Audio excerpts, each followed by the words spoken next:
नमस्कार दर्शकों, आज हम इस वीडियो में देखेंगे कि जगत गुरु तत्वदर्शी संत रामपाल जी महाराज द्वारा लिखित ज्ञान गंगा पुस्तक ऑडियो बुक सुनेंगे। इस पार्ट 3। जो लोग पुस्तक नहीं पढ़ पाते हैं तो इस ऑडियो के माध्यम से आसानी से समझ सकते हैं, तो इसलिए ध्यानपूर्वक अवश्य सुनें। सुन रहे हैं जगत गुरु तत्वदर्शी संत रामपाल जी महाराज द्वारा लिखित पुस्तक ज्ञान गंगा का पेज नंबर 23। परमेश्वर कबीर साहेब के असंख्य ब्रह्मांडों का लघु चित्र दिया गया है, जिसे आप पुस्तक में देख सकते हैं। आप सुन रहे हैं जगत गुरु तत्वदर्शी संत रामपाल जी महाराज द्वारा लिखित पुस्तक ज्ञान गंगा का पेज नंबर 24। जैसे गृह मंत्रालय के दस्तावेजों पर हस्ताक्षर करेंगे तो अपने को गृह मंत्री लिखेंगे, वहाँ उसी व्यक्ति के हस्ताक्षर की शक्ति कम होती है। इसी प्रकार कबीर परमेश्वर यानी कबीरदेव की रोशनी में अंतर भिन्न भिन्न लोकों में होता जाता है। ठीक इसी प्रकार पूर्ण परमात्मा कबीरदेव यानी कबीर परमेश्वर ने नीचे के 3 और लोकों यानी अगम लोक, अलख लोक, सतलोक की रचना शब्द यानी वचन से की। यही पूर्ण ब्रह्म परमात्मा कबीरदेव यानी कबीर परमेश्वर ही अगम लोक में प्रकट हुआ तथा कबीरदेव यानी कबीर परमेश्वर अगम लोक का भी स्वामी है तथा वहाँ इनका उपमात्मक यानी पदवी का नाम अगम पुरुष अर्थात अगम प्रभु है। इसी अगम प्रभु का मानव सदृश शरीर बहुत तेजोमय है, जिसके एक रोम यानी शरीर के एक बाल की रोशनी खरब सूर्य की रोशनी से भी अधिक है। यह पूर्ण परमात्मा कबीरदेव यानी कबीर परमेश्वर अलख लोक में प्रकट हुआ तथा स्वयं ही अलख लोक का भी स्वामी है तथा उपमात्मक यानी पदवी का नाम अलख पुरुष भी इसी परमेश्वर का है तथा इस पूर्ण प्रभु का मानव सदृश शरीर तेजोमय स्वर ज्योति यानी स्वयं प्रकाशित है। एक रोम यानी शरीर के एक बाल की रोशनी अरब सूर्यों के प्रकाश से भी ज्यादा है। यही पूर्ण प्रभु सतलोक में प्रकट हुआ तथा सतलोक का भी अधिपति।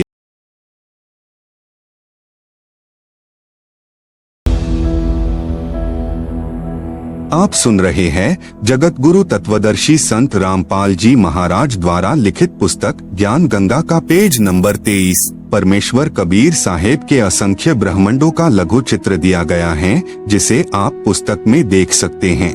आप सुन रहे हैं जगत गुरु तत्वदर्शी संत रामपाल जी महाराज द्वारा लिखित पुस्तक ज्ञान गंगा का पेज नंबर 24। जैसे गृह मंत्रालय के दस्तावेजों पर हस्ताक्षर करेंगे तो अपने को गृह मंत्री लिखेंगे, वहाँ उसी व्यक्ति के हस्ताक्षर की शक्ति कम होती है।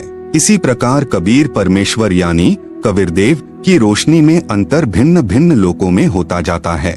ठीक इसी प्रकार पूर्ण परमात्मा कबीरदेव यानी कबीर परमेश्वर ने नीचे के 3 और लोकों यानी अगम लोक, अलख लोक, सतलोक की रचना शब्द यानी वचन से की।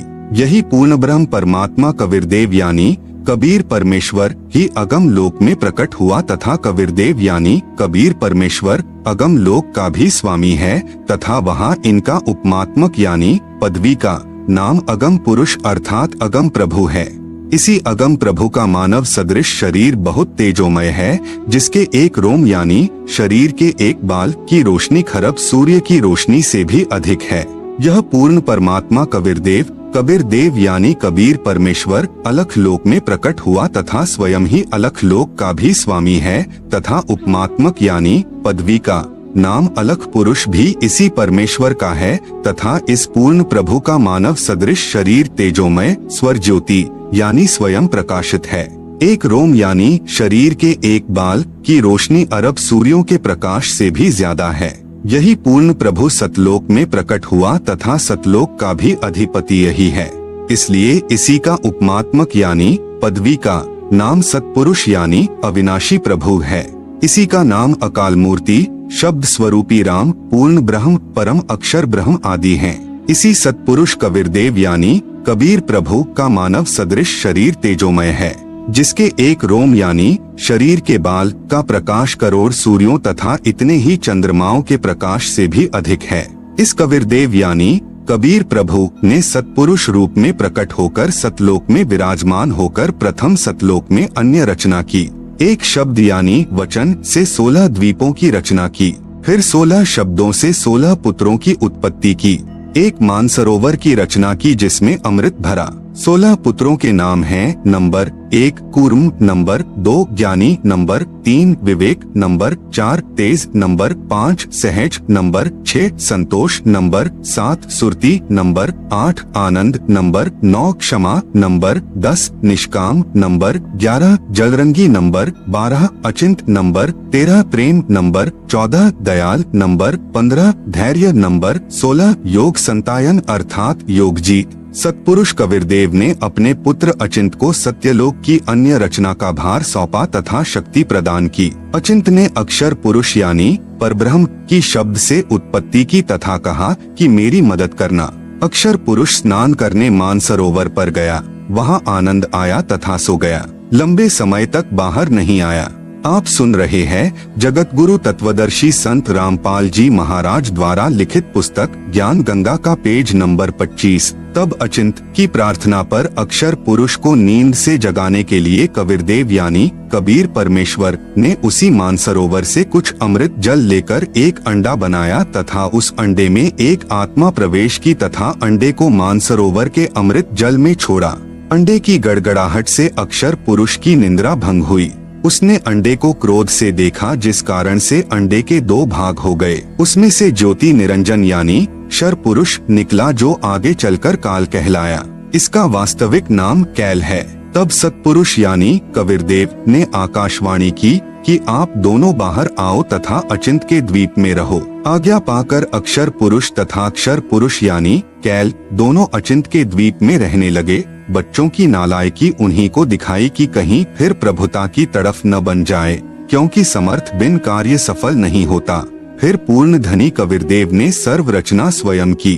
अपनी शब्द शक्ति से एक राजेश्वरी यानी राष्ट्रीय शक्ति उत्पन्न की, जिससे सर्व ब्रह्मांडों को स्थापित किया। इसी को पराशक्ति परानंदनी भी कहते हैं। पूर्ण ब्रह्म ने सर्व आत्माओं को अपने ही अंदर से अपनी वचन शक्ति से अपने मानव शरीर सदृश उत्पन्न किया। प्रत्येक हंस आत्मा का परमात्मा जैसा ही शरीर रचा, जिसका तेज 16 सूर्यों जैसा मानव सदृश ही है। परंतु परमेश्वर के शरीर के एक रोमकूप का प्रकाश करोड़ों सूर्यों से भी ज्यादा है। बहुत समय उपरांत क्षर पुरुष यानी ज्योति निरंजन ने सोचा कि हम तीनों यानी अचिंत अक्षर पुरुष क्षर पुरुष एक द्वीप में रह रहे हैं तथा अन्य एक द्वीप में रह रहे हैं। मैं भी साधना करके अलग द्वीप प्राप्त करूंगा। उसने ऐसा विचार करके एक पैर पर खड़ा होकर 70 युग तक तप किया। आत्माएं काल के जाल में कैसे फंसी, विशेष जब ब्रह्म यानी ज्योति निरंजन तप कर रहा था। हम सभी आत्माएं जो आज ज्योति निरंजन के 21 ब्रह्मांडों में रहते हैं, इसकी साधना पर आसक्त हो गए तथा हृदय से इसे चाहने लगे। अपने सुखदायी प्रभु सत्य पुरुष से विमुख हो गए, जिस कारण से पतिव्रता पद से गिर गए। पूर्ण प्रभु के बार बार सावधान करने पर भी हमारी आसक्ति क्षर पुरुष से नहीं हटी। यही प्रभाव आज भी काल सृष्टि में विद्यमान है।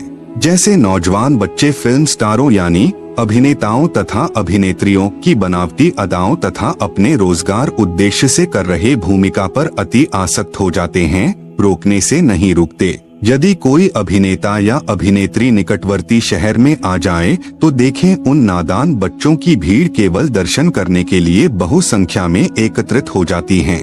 लेना एक न देने दो, रोजी रोटी अभिनेता कमा रहे हैं, नौजवान बच्चे लुट रहे हैं। माता पिता कितना ही समझाएं किंतु बच्चे नहीं मानते। कहीं न कहीं कभी न कभी लुक छिप कर जाते ही रहते हैं। पूर्ण ब्रह्म कबीरदेव यानी कबीर प्रभु ने क्षर पुरुष से पूछा कि बोलो क्या चाहते हो। उसने कहा कि पिताजी यह स्थान मेरे लिए कम है, मुझे अलग से द्वीप प्रदान करने की कृपा करें।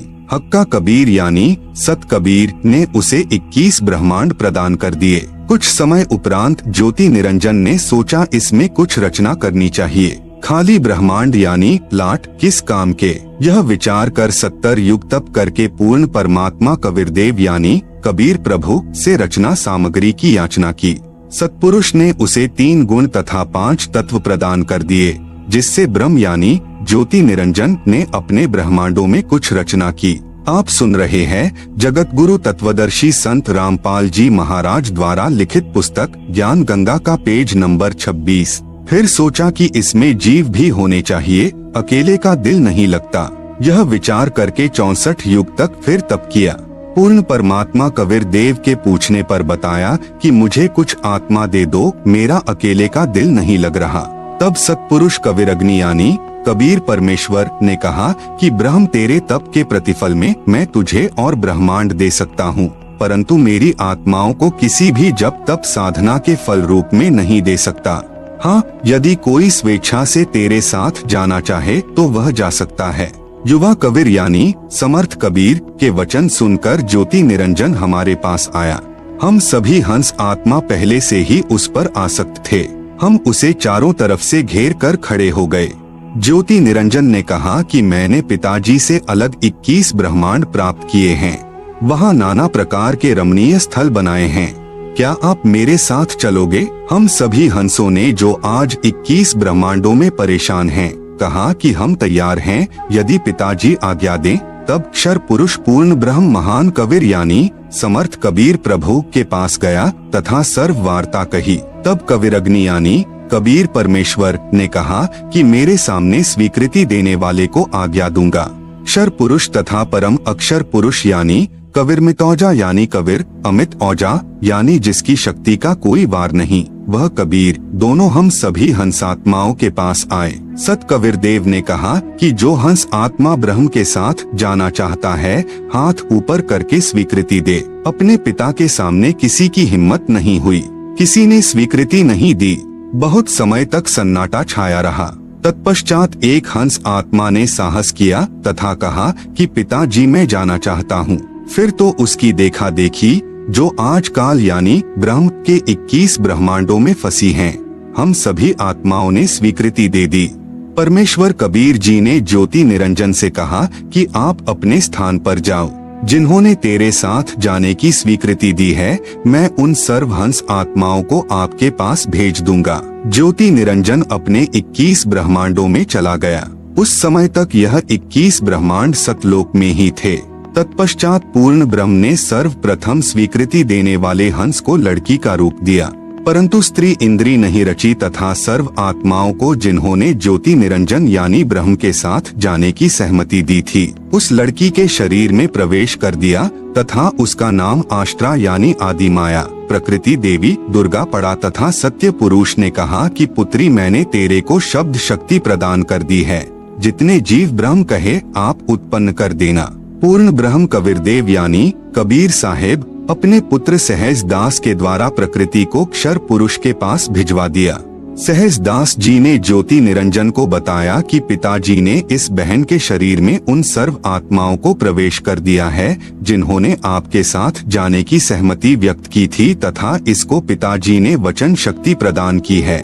आप जितने जीव चाहोगे प्रकृति अपने शब्द से उत्पन्न कर देगी।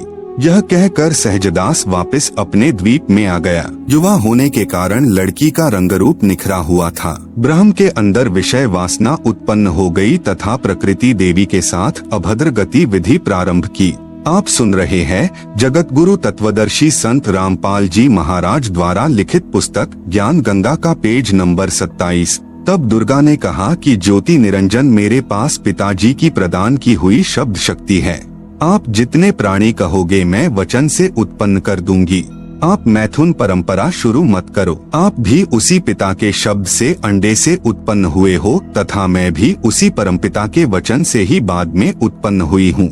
आप मेरे बड़े भाई हो, बहन भाई का यह योग महापाप का कारण बनेगा। परंतु ज्योति निरंजन ने प्रकृति देवी की एक भी प्रार्थना नहीं सुनी तथा अपनी शब्द शक्ति द्वारा नाखूनों से स्त्री इंद्री यानी भग प्रकृति को लगा दी तथा बलात्कार करने की ठानी। उसी समय दुर्गा ने अपनी इज्जत रक्षा के लिए कोई और चारा न देख सूक्ष्म रूप बनाया तथा ज्योति निरंजन के खुले मुख के द्वारा पेट में प्रवेश करके पूर्ण ब्रह्म कबीर देव से अपनी रक्षा के लिए याचना की। उसी समय कबीर देव यानी कबीर देव अपने पुत्र योग संतायन अर्थात जोगजीत का रूप बनाकर वहां प्रकट हुए तथा कन्या को ब्रह्म के उदर से बाहर निकाला तथा कहा कि ज्योति निरंजन आज से तेरा नाम काल होगा, तेरे जन्म मृत्यु होते रहेंगे।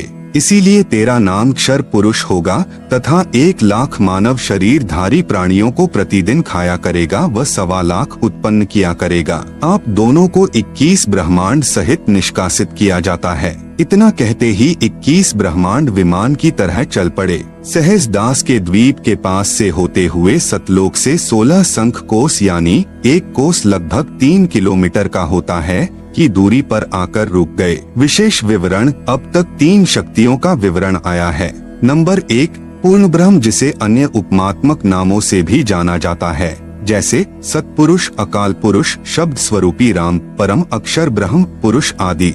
यह पूर्ण ब्रह्म असंख्य ब्रह्मांडों का स्वामी है तथा वास्तव में अविनाशी है। नंबर 2, परब्रह्म, जिसे अक्षर पुरुष भी कहा जाता है, यह वास्तव में अविनाशी नहीं है। यह 7 शंख ब्रह्मांडों का स्वामी है। नंबर 3, ब्रह्म, जिसे ज्योति निरंजन, काल, कैल, शर पुरुष तथा धर्मराय आदि नामों से जाना जाता है, जो केवल 21 ब्रह्मांड का स्वामी है। अब आगे इसी ब्रह्म यानी काल की सृष्टि के एक ब्रह्मांड का परिचय दिया जाएगा, जिसमें 3 और नाम आपके पढ़ने में आएंगे, ब्रह्मा, विष्णु तथा शिव। जगत गुरु तत्वदर्शी संत रामपाल जी महाराज द्वारा लिखित पुस्तक ज्ञान गंगा का पेज नंबर 28 पर एक ब्रह्मांड का लघु चित्र दिया गया है, जिसे आप पुस्तक में देख सकते हैं। आप सुन रहे हैं जगत गुरु तत्वदर्शी संत रामपाल जी महाराज द्वारा लिखित पुस्तक ज्ञान गंगा का पेज नंबर 29। ब्रह्म तथा ब्रह्मा में भेद। एक ब्रह्मांड में बने सर्वोपरि स्थान पर ब्रह्म यानी क्षर पुरुष स्वयं 3 गुप्त स्थानों की रचना करके ब्रह्मा, विष्णु तथा शिव रूप में रहता है तथा अपनी पत्नी प्रकृति यानी दुर्गा के सहयोग से 3 पुत्रों की उत्पत्ति करता है। उनके नाम भी ब्रह्मा, विष्णु तथा शिव ही रखता है। जो ब्रह्म का पुत्र ब्रह्मा है, वह एक ब्रह्मांड में केवल 3 लोकों यानी पृथ्वी लोक, स्वर्ग लोक तथा पाताल लोक में एक रजोगुण विभाग का मंत्री यानी स्वामी है। इसे त्रिलोकीय ब्रह्मा कहा है तथा ब्रह्म, जो ब्रह्मलोक में ब्रह्मा रूप में रहता है, उसे महाब्रह्मा व ब्रह्मलोकीय ब्रह्मा कहा है। इसी ब्रह्म यानी काल को सदाशिव, महाशिव, महाविष्णु भी कहा है। श्री विष्णु पुराण में प्रमाण चतुर्थ अंश अध्याय 1 पृष्ठ 230-231 पर श्री ब्रह्मा जी ने कहा, जिस अजन्मा सर्वमय विधाता परमेश्वर का आदि, मध्य, अंत, स्वरूप, स्वभाव और सार हम नहीं जान पाते। श्लोक 83। जो मेरा रूप धारण कर संसार की रचना करता है, स्थिति के समय जो पुरुष रूप है तथा जो रुद्र रूप से विश्व का ग्रास कर जाता है, अनंत रूप से संपूर्ण जगत को धारण करता है। श्लोक 86। श्री ब्रह्मा जी, श्री विष्णु जी व श्री शिव जी की उत्पत्ति। काल यानी ब्रह्म ने प्रकृति यानी दुर्गा से कहा कि अब मेरा कौन क्या बिगाड़ेगा, मनमानी करूंगा। प्रकृति ने फिर प्रार्थना की कि आप कुछ शर्म करो। प्रथम तो आप मेरे बड़े भाई हो, क्योंकि उसी पूर्ण परमात्मा यानी कबीरदेव की वचन शक्ति से आपकी यानी ब्रह्म की अंडे से उत्पत्ति हुई तथा बाद में मेरी उत्पत्ति उसी परमेश्वर के वचन से हुई है। दूसरे, मैं आपके पेट से बाहर निकली हूँ। मैं आपकी बेटी हुई तथा आप मेरे पिता हुए। इन पवित्र नातों में बिगाड़ करना महापाप होगा। मेरे पास पिता की प्रदान की हुई शब्द शक्ति है। जितने प्राणी आप कहोगे मैं वचन से उत्पन्न कर दूंगी। ज्योति निरंजन ने दुर्गा की एक भी विनय नहीं सुनी तथा कहा कि मुझे जो सजा मिलनी थी मिल गई, मुझे सतलोक से निष्कासित कर दिया, अब मनमानी करूंगा। यह कहकर काल पुरुष यानी शर पुरुष ने प्रकृति के साथ जबरदस्ती शादी की तथा 3 पुत्रों यानी रजगुण युक्त ब्रह्मा जी, सतगुण युक्त विष्णु जी तथा तमगुण युक्त शिव शंकर जी की उत्पत्ति की। जवान होने तक तीनों पुत्रों को दुर्गा के द्वारा अचेत करवा देता है। फिर युवा होने पर श्री ब्रह्मा जी को कमल के फूल पर, श्री विष्णु जी को शेष नाग की शया पर तथा श्री शिव जी को कैलाश पर्वत पर सचेत करके इकट्ठे कर देता है। तत्पश्चात प्रकृति यानी दुर्गा ने इन तीनों का विवाह कर दिया जाता है। काल ब्रह्म के आदेश से प्रकृति देवी ने तीनों एक ब्रह्मांड में 3 लोकों यानी स्वर्ग लोक, पृथ्वी लोक तथा पाताल लोक में एक एक विभाग के मंत्री यानी प्रभु नियुक्त कर देता है। जैसे श्री ब्रह्मा जी को रजोगुण विभाग का तथा विष्णु जी को सत्तोगुण विभाग का तथा श्री शिव शंकर जी को तमोगुण विभाग का प्रभु बनाया तथा काल ब्रह्म स्वयं गुप्त यानी महाब्रह्मा, महाविष्णु, महाशिव रूप से मुख्य मंत्री पद को संभालता है। एक ब्रह्मांड में एक ब्रह्मलोक की रचना की है। आप सुन रहे हैं जगत गुरु तत्वदर्शी संत रामपाल जी महाराज द्वारा लिखित पुस्तक ज्ञान गंगा का पेज नंबर 30। उसी में 3 गुप्त स्थान बनाए हैं। एक रजोगुण प्रधान स्थान है जहाँ पर यह ब्रह्म यानी काल स्वयं महाब्रह्मा मुख्यमंत्री रूप में रहता है तथा अपनी पत्नी दुर्गा को महासावित्री रूप में रखता है। इन दोनों के संयोग से जो पुत्र इस स्थान पर उत्पन्न होता है वह स्वतः ही रजोगुणी बन जाता है। दूसरा स्थान सतोगुण प्रधान स्थान बनाया है। वहाँ पर यह क्षर पुरुष स्वयं महाविष्णु रूप बनाकर रहता है तथा अपनी पत्नी दुर्गा को महालक्ष्मी रूप में रखकर जो पुत्र उत्पन्न करता है उसका नाम विष्णु रखता है। वह बालक सतोगुण युक्त होता है तथा तीसरा इसी काल ने वहीं पर एक तमोगुण प्रधान क्षेत्र बनाया है। उसमें यह स्वयं सदाशिव रूप बनाकर रहता है तथा अपनी पत्नी दुर्गा को महापार्वती रूप में रखता है। इन दोनों के पति पत्नी व्यवहार से जो पुत्र उत्पन्न होता है उसका नाम शिव रख देते हैं तथा तमोगुण युक्त कर देते हैं।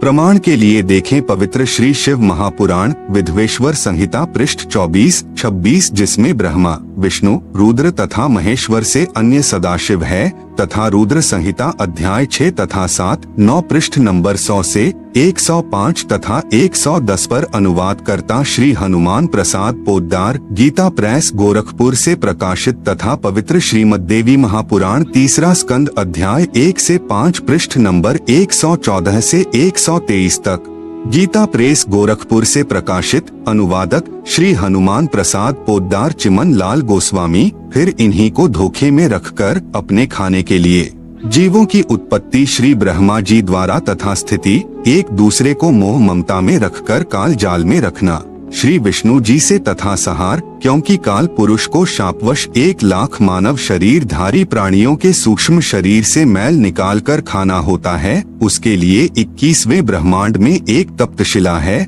जो स्वतः गर्म रहती है। उस पर गर्म करके मैल पिघला कर खाता है।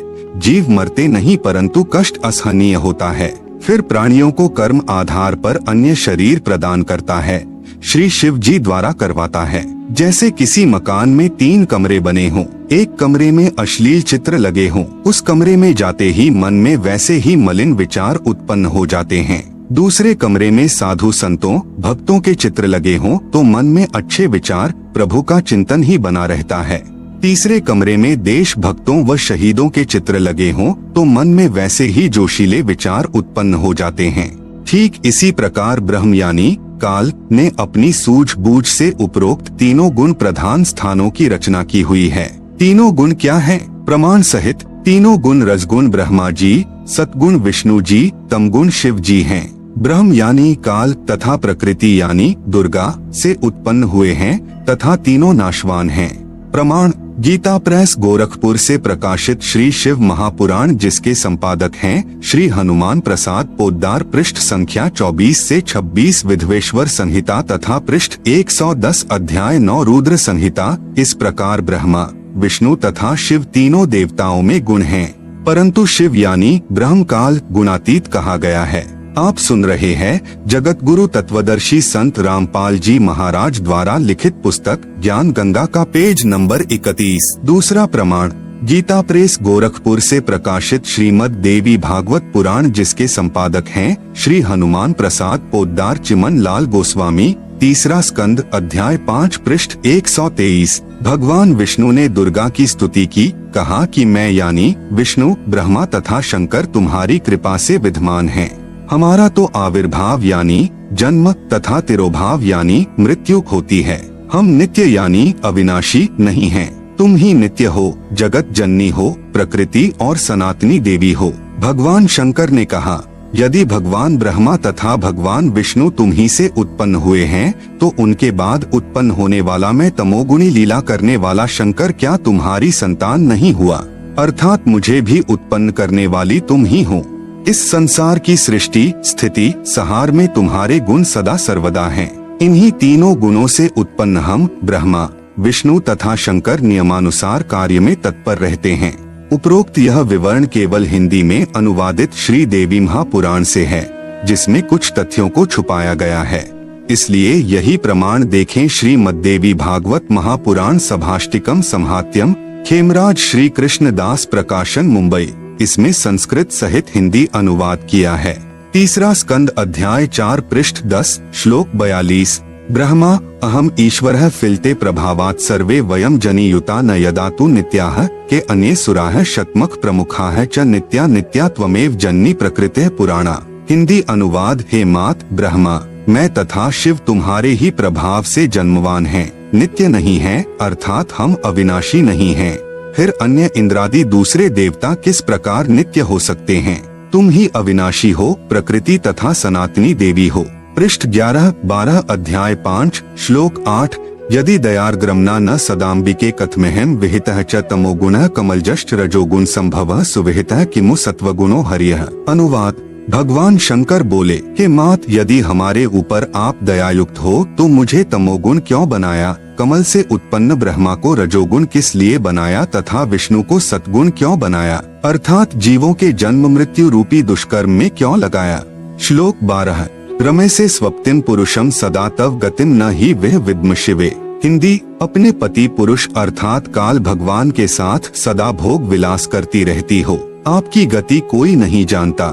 निष्कर्ष उपरोक्त प्रमाणों से प्रमाणित हुआ कि रजगुण ब्रह्मा, सतगुण विष्णु तथा तमगुण शिव है। ये तीनों नाशवान है। दुर्गा का पति ब्रह्म यानी काल है, यह उसके साथ भोग विलास करता है। यह भी सिद्ध हुआ कि दुर्गा तथा ब्रह्म यानी काल भी साकार हैं। ब्रह्म यानी काल की अव्यक्त रहने की प्रतिज्ञा। सूक्ष्म वेद से शेष सृष्टि रचना। तीनों पुत्रों की उत्पत्ति के पश्चात ब्रह्म ने अपनी पत्नी दुर्गा यानी प्रकृति से कहा, मैं प्रतिज्ञा करता हूँ कि भविष्य में मैं किसी को अपने वास्तविक रूप में दर्शन नहीं दूंगा। आप सुन रहे हैं जगत गुरु तत्वदर्शी संत रामपाल जी महाराज द्वारा लिखित पुस्तक ज्ञान गंगा का पेज नंबर 32। जिस कारण से मैं अव्यक्त माना जाऊंगा। दुर्गा से कहा कि आप मेरा भेद किसी को मत देना, मैं गुप्त रहूंगा। दुर्गा ने पूछा कि क्या आप अपने पुत्रों को भी दर्शन नहीं दोगे? ब्रह्म ने कहा, मैं अपने पुत्रों को तथा अन्य को किसी भी साधना से दर्शन नहीं दूंगा, यह मेरा अटल नियम रहेगा। दुर्गा ने कहा, यह तो आपका उत्तम नियम नहीं है जो आप अपनी संतान से भी छुपे रहोगे। तब काल ने कहा, दुर्गा मेरी विवशता है, मुझे 1 लाख मानव शरीरधारी प्राणियों का आहार करने का श्राप लगा है।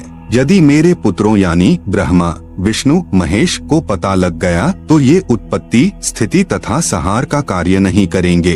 इसलिए यह मेरा अनुत्तम नियम सदा रहेगा। जब ये तीनों कुछ बड़े हो जाएं, तो इन्हें अचेत कर देना, मेरे विषय में नहीं बताना, नहीं तो मैं तुझे भी दंड दूंगा। दुर्गा इस डर के मारे वास्तविकता नहीं बताती।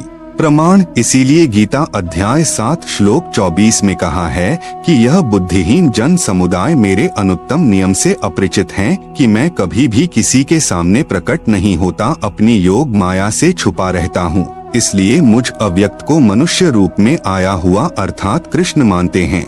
अबुद्धयः यानी बुद्धिहीन, मम यानी मेरे, अनुत्तमम यानी अनुत्तम अर्थात घटिया, अव्ययम यानी अविनाशी, परम भावम यानी विशेष भाव को, अजानन्तः यानी न जानते हुए, माम अव्यक्तम यानी मुझ अव्यक्त को, व्यक्तिम यानी मनुष्य रूप में, आपन्नम यानी आया, मन्यन्ते यानी मानते हैं अर्थात मैं कृष्ण नहीं हूँ। गीता अध्याय 7 श्लोक 24। गीता अध्याय 11 श्लोक 47 तथा 48 में कहा है कि यह मेरा वास्तविक काल रूप है। इसके दर्शन अर्थात ब्रह्म प्राप्ति न वेदों में वर्णित विधि से, न जप से, न तप से तथा न किसी क्रिया से हो सकती है।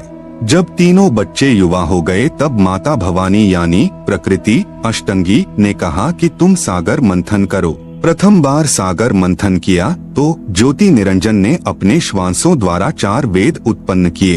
उनको गुप्त वाणी द्वारा आज्ञा दी कि सागर में निवास करो। 4 वेद निकले वह ब्रह्मा ने लिए।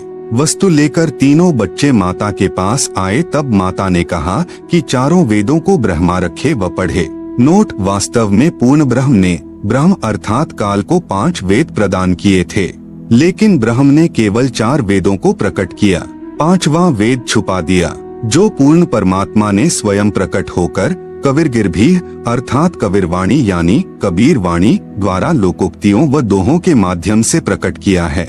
दूसरी बार सागर मंथन किया तो 3 कन्याएं मिली। माता ने तीनों को बांट दिया। प्रकृति यानी दुर्गा ने अपने ही अन्य 3 रूप यानी सावित्री, लक्ष्मी तथा पार्वती धारण किए तथा समुद्र में छुपा दी। सागर मंथन के समय बाहर आ गई। वही प्रकृति 3 रूप हुई तथा भगवान ब्रह्मा को सावित्री, भगवान विष्णु को लक्ष्मी, भगवान शंकर को पार्वती पत्नी रूप में दी। तीनों ने भोग विलास किया। सुर तथा असुर दोनों पैदा हुए। आप सुन रहे हैं जगत गुरु तत्वदर्शी संत रामपाल जी महाराज द्वारा लिखित पुस्तक ज्ञान गंगा का पेज नंबर 33। जब तीसरी बार सागर मंथन किया तो 14 रत्न ब्रह्मा को तथा अमृत विष्णु को व देवताओं को, मध यानी शराब असुरों को तथा विष परमार्थ शिव ने अपने कंठ में ठहराया। यह तो बहुत बाद की बात है। जब ब्रह्मा वेद पढ़ने लगा तो पता चला कि कोई सर्व ब्रह्मांडों की रचना करने वाला कुल का मालिक पुरुष यानी प्रभु और है। तब ब्रह्मा जी ने विष्णु जी व शंकर जी को बताया कि वेदों में वर्णन है कि सृजनहार कोई और प्रभु है, परंतु वेद कहते हैं कि भेद हम भी नहीं जानते। उसके लिए संकेत है कि किसी तत्वदर्शी संत से पूछो। तब ब्रह्मा माता के पास आया और सब वृतांत कह सुनाया। माता कहा करती थी कि मेरे अतिरिक्त और कोई नहीं है, मैं ही करता हूँ, मैं ही सर्वशक्तिमान हूँ। परंतु ब्रह्मा ने कहा कि वेद ईश्वर कृत हैं, यह झूठ नहीं हो सकते। दुर्गा ने कहा कि तेरा पिता तुझे दर्शन नहीं देगा, उसने प्रतिज्ञा की हुई है। तब ब्रह्मा ने कहा माता जी अब आपकी बात पर अविश्वास हो गया है, मैं उस पुरुष यानी प्रभु का पता लगाकर ही रहूंगा। दुर्गा ने कहा कि यदि वह तुझे दर्शन नहीं देगा तो तुम क्या करोगे? ब्रह्मा ने कहा कि मैं आपको शक्ल नहीं दिखाऊंगा। दूसरी तरफ ज्योति निरंजन ने कसम खाई है कि मैं अव्यक्त रहूंगा, किसी को दर्शन नहीं दूंगा, अर्थात 21 ब्रह्मांड में कभी भी अपने वास्तविक काल रूप में आकार में नहीं आऊंगा। गीता अध्याय नंबर 7 का श्लोक नंबर 24। अव्यक्तम व्यक्तिम। और अधिक जानकारी के लिए पढ़िए ज्ञान गंगा और जीने की राह पुस्तक, जो कि निःशुल्क मंगा सकते हैं। इसका अपना फुल एड्रेस आप कमेंट बॉक्स में दें। धन्यवाद। जिन्होंने अभी हमारे चैनल को सब्सक्राइब नहीं किया है कृपया सब्सक्राइब कर लें। धन्यवाद।